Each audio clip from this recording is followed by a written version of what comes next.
ನಿನ್ನ ಮಾತಿನ ಪ್ರಕಾರ ನೀನು ಅಕಸ್ಮಾತ್ ಪ್ರೂವ್ ಮಾಡೋಕ್ಕಾಗಲಿಲ್ಲ ಅಂದರೆ ಮನೆ ಬಿಟ್ಟು ಹೋಗೋದ್ರ ಜೊತೆ ದುರ್ಗನ್ ಕಾಲು ಹಿಡಿದು ಕ್ಷಮೆ ಕೇಳ್ತೀನಿ ಅಂತ ಹೇಳಿದೆ, ನೆನಪಿದೆಯಾ?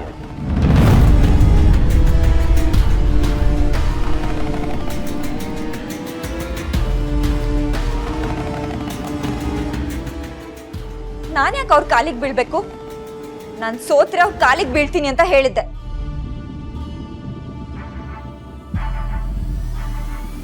ಆದ್ರೆ ನಾನು ಸೋತಿಲ್ಲ.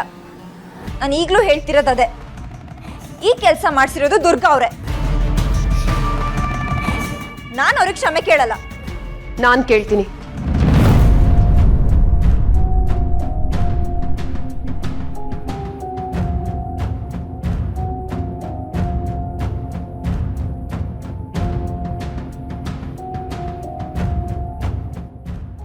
ನೀವು ನನ್ನ ಕಾಲಿಗೆ ಬೀಳ್ತೀನಿ ಅಂತ ಹೇಳಿದ್ರಿ, ಆದ್ರೆ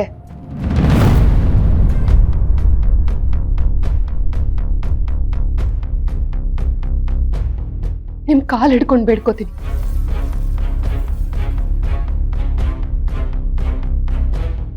ದಯವಿಟ್ಟು ಮನೆ ಬಿಟ್ಟು ಹೋಗ್ಬೇಡಿ. ನೀವೀ ಮನೆ ಸೊಸೆ, ನೀವೀ ಮನೆ ಬಿಟ್ಟು ಹೋದ್ರೆ ಈ ಮನೆ ಮರ್ಯಾದೆ ಹೋಗುತ್ತೆ, ಏಜೆ ಮರ್ಯಾದೆ ಹೋಗುತ್ತೆ, ಅಜ್ಜಿ ಮನ್ಸಿಗೆ ನೋವು ಆಗುತ್ತೆ.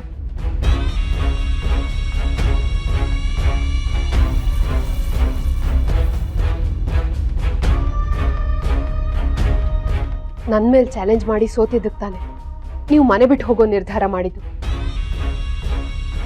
ಈಗ ನಾನೇ ಹೇಳ್ತಾ ಇದ್ದೀನಿ, ದಯವಿಟ್ಟು ಮನೆ ಬಿಟ್ಟು ಹೋಗ್ಬೇಡಿ. ನೀವೀ ಮನೆಗೆ ಸೇರಿದವರು, ಈ ಮನೆನ ಬೆಳಗಕ್ಕೆ ಬಂದವರು, ಅತ್ತೆ ಅನ್ನೋ ಸ್ಥಾನನ ಅಲಂಕರಿಸಕ್ಕೆ ಬಂದವರು. ನಿಮಗ ಯೋಗ್ಯತೆ ಇದೆಯೋ ಇಲ್ವೋ ಅದು ಎರಡನೇ ಮಾತು. ಆದ್ರೆ ನೀವು ನಮಗೆ ಅತ್ತೆ ಸ್ಥಾನದಲ್ಲಿದ್ದೀರ.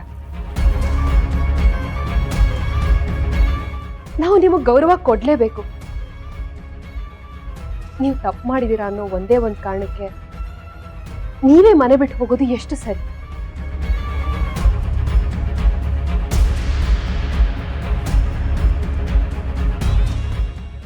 ತಪ್ಪು ಮಾಡದೇ ಇರೋ ಮನುಷ್ಯ ಈ ಜಗತ್ತಲ್ಲಿದ್ದಾನ? ಖಂಡಿತ ಇಲ್ಲ. ನಾನು ಈ ಮನೆಗೆ ಸೊಸೆಯಾಗಿ ಬಂದಾಗ ಒಂದಲ್ಲ ಒಂದು ತಪ್ಪು ಮಾಡಿನೇ ನಾನು ಕಲ್ತಿದ್ದು. ನೀವಿವತ್ತೊಂದು ತಪ್ಪು ಮಾಡಿದಿರ, ಹೋಗ್ತಾ ಹೋಗ್ತಾ ನೀವು ಕಲಿತೀರ. ನೀವೀಗ ಮನೆ ಬಿಟ್ಟು ಹೋದ್ರೆ ನೀವು ಮಾತ್ರ ಹೋಗಲ್ಲ, ಈ ಮನೆ ಮರ್ಯಾದೆನೂ ನಿಮ್ ಜೊತೆಗೆ ಹೋಗುತ್ತೆ.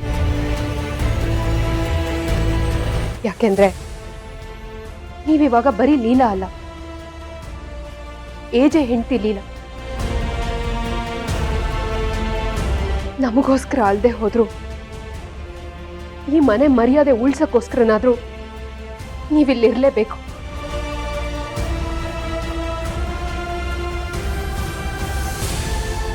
ಏಜೆ ಹತ್ರ ನಾನ್ ಮಾತಾಡ್ತೀನಿ, ಅವ್ರ ಕಾಲಕ್ಕೆ ಬಿದ್ದಾದ್ರೂ ನಾನ್ ಒಪ್ಪಿಸ್ತೀನಿ. ನೀವು ಮನೆ ಬಿಟ್ಟು ಹೋಗ್ಬಾರ್ದು.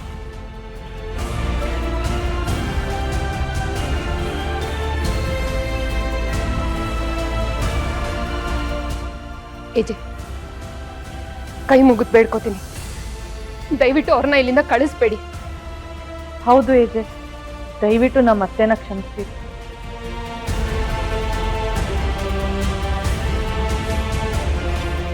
ಇಷ್ಟೆಲ್ಲ ಆದ್ಮೇಲೂ ನೀವು ಅವ್ರನ್ನ ಕ್ಷಮಿಸಲ್ಲ ಅಂದ್ರೆ, ಅವ್ರ ಮನೆ ಬಿಟ್ಟು ಹೋಗೋದೇ ನಿಮ್ ಕೊನೆ ನಿರ್ಧಾರ ಆಗಿದ್ರೆ ಅವ್ರೊಬ್ರೇ ಹೋಗಲ್ಲ, ನಾವು ಹೋಗ್ತೀವಿ.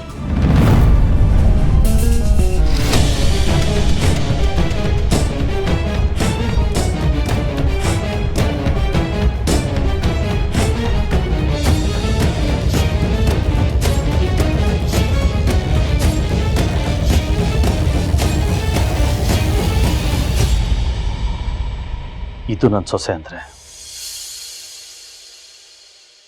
ನಾನು ಗಂಡು ಮಕ್ಕಳಿಗೂ ಕೊಡದೇ ಇರೋ ರೈಟ್ಸನ್ನು ನಾನು ದುರ್ಗಂಗೆ ಕೊಟ್ಟಿದ್ದೀನಿ ಅಂದರೆ ಅದಕ್ಕೆ ಕಾರಣ ಇದು.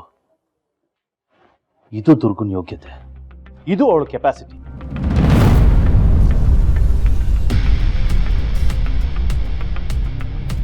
ನೀನು ಅವಳ ಮೇಲೆ ಆರೋಪ ಮಾಡಿದ್ರು ಮನೆಯಿಂದ ಆಚೆ ಹೋದ್ರೆ ಮನೆ ಮರ್ಯಾದೆ ಹೋಗುತ್ತೆ ಅಂತ ಯೋಚನೆ ಮಾಡೋಳು ಒಡವೆ ಕಳ್ತನ ಮಾಡಿಸ್ತಾಳೆ. ಆದ್ರೆ ನೀನು ಮಾಡಿರೋ ತಪ್ಪನ್ನ ಮುಚ್ಚಾಕಕ್ಕೆ ಇನ್ನೊಂದು ತಪ್ಪು ಮಾಡ್ತೀನಿ, ಆ ತಪ್ಪನ್ನ ಮುಚ್ಚಾಕಕ್ಕೆ ಮತ್ತೊಂದು ತಪ್ಪು ಮಾಡ್ತೀನಿ. ಹೀಗೆ ತಪ್ಪು ಮೇಲೆ ತಪ್ಪು ಮಾಡಿ ಬದುಕೋದ್ರ ಬದಲು ಈಗಲಾದ್ರೂ ಬುದ್ಧಿ ಕಲ್ತು ಬದಲಾಗದ್ ಕಲ್ತು.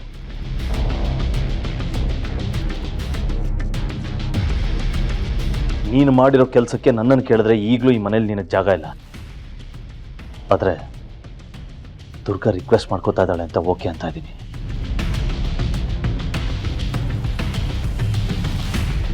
ಮನೇಲಿರೋ ತನಕ ಒಂದನ್ನು ನೆನ್ಪಿಟ್ಕೊಡಿ, ನಿನಗೆ ಮತ್ತೆ ಈ ಮನೇಲಿ ಜಾಗ ಸಿಕ್ಕಿದೆ ಅಂದರೆ ಅದು ದುರ್ಗಾ ಕೊಟ್ಟಿರೋ ಭಿಕ್ಷೆ.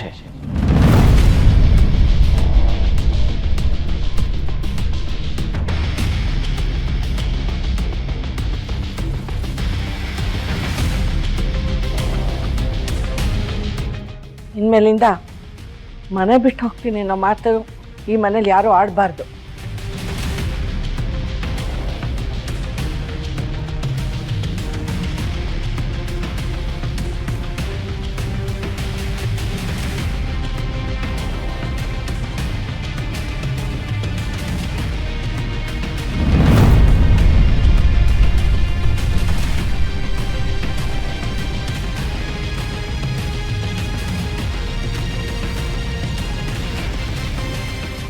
ಇಷ್ಟು ದಿನ ನೀನು ಎಡವಟ್ಟು ಮಾಡ್ಕೊಳ್ಳೋದು, ಮನೆಯಿಂದ ಆಚೆ ಹೋಗೋದು, ಅಜ್ಜಿಗಳು ಅಂತ ಆಳೋದು, ನಿನ್ನನ್ನು ನಾವು ಆರತಿ ಮಾಡಿ ಮತ್ತೆ ಮನೆ ತುಂಬಿಸ್ಕೊಳ್ಳೋದು.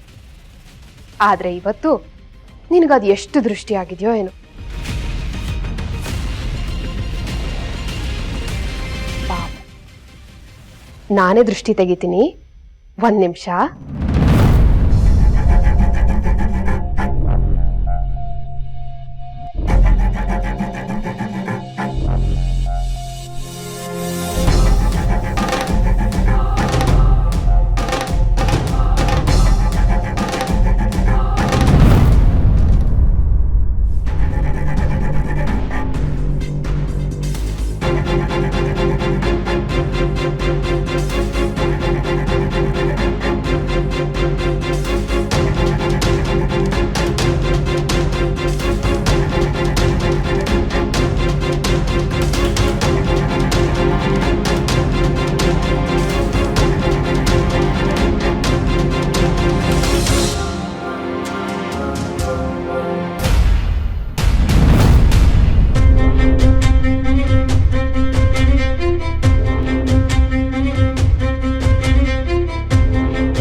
ಇನ್ನು ಗ್ಯಾರಂಟಿ ಹಿಟ್ಲರ್ ಕಲ್ಯಾಣ.